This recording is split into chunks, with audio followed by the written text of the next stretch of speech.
Meu nome é Miguel, sou discípulo de Emanuel, tenho 67 anos, 47 deles estudando e pesquisando a Bíblia. Vamos ler o texto.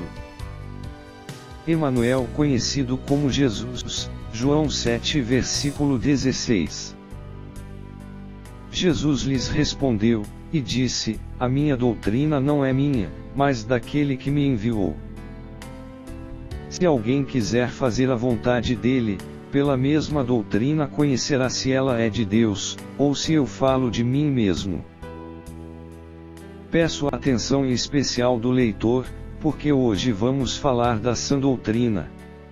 A doutrina é muito importante na vida de um homem, na vida de todos nós, desde que as pessoas nascem até suas mortes, independente de querer ou não, segue uma linha doutrinária. Você pode dizer, eu não tenho religião, muito bem. Quem é, então, que define a nossa religião? O batismo, e quando você nasceu, você foi batizado numa delas, você pode dizer que não. Mas essa é uma herança que recebemos dos nossos pais.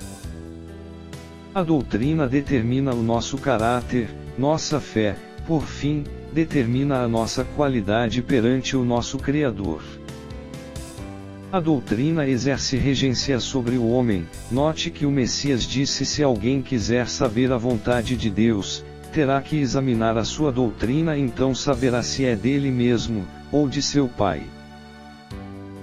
Porém, as religiões que se dizem ser representantes do Criador, banalizaram a doutrina de tal modo que a mesma perdeu a sua relevância, e assim mais uma vez, os filhos malignos, instruídos por seu pai, afastaram as criaturas do Criador, submergindo-as nas profundezas tenebrosas das religiões, de modo que os grandes pregadores não dão a menor importância à doutrina divina.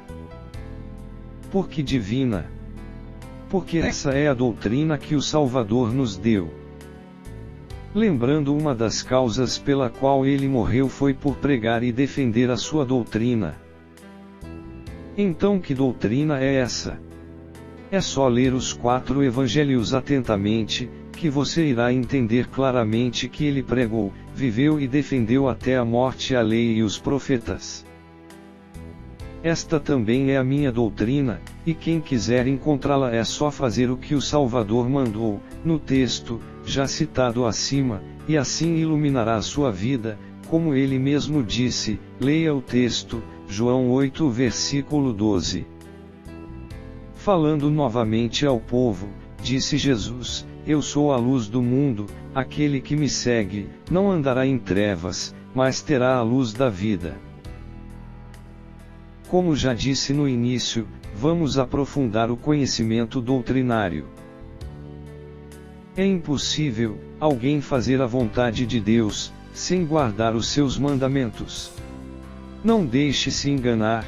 O mesmo anjo destruidor que enganou Eva, usando a serpente, mudou a tática, agora está usando os homens religiosos, e assim como disse para Eva não obedecer o Criador, hoje eles dizem para vocês não obedecerão os santos mandamentos. E tão simples de entender: se não há a lei, também não há crime; se não há crime, também não há juízo. Então, para que pregar o Evangelho?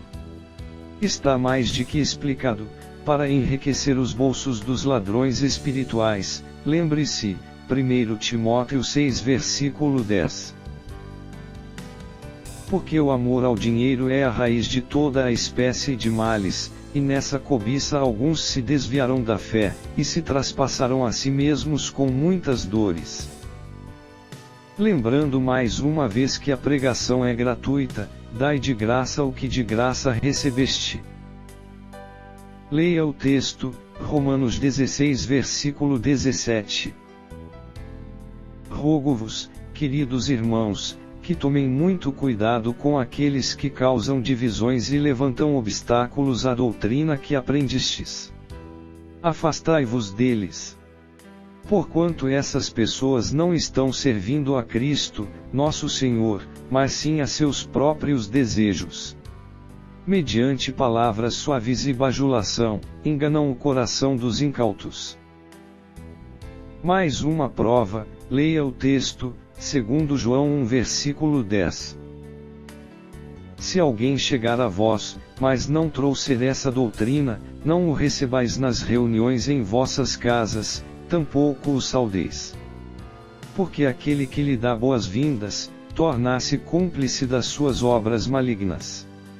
Saudações finais aos crentes. Continua as provas, 1 João 2 versículo 6. Quem declara que permanece nele também deve andar como ele andou. O mandamento, o amor fraternal. Mais uma prova para finalizar. 1 João 2 versículo 7. Amados, não vos escrevo mandamento novo, senão um mandamento antigo, o qual tendes desde o princípio. Ora, esse mandamento antigo é a palavra que ouvistes. A paz esteja com todos, que o Deus de Abraão abençoe e guarde a todos em nome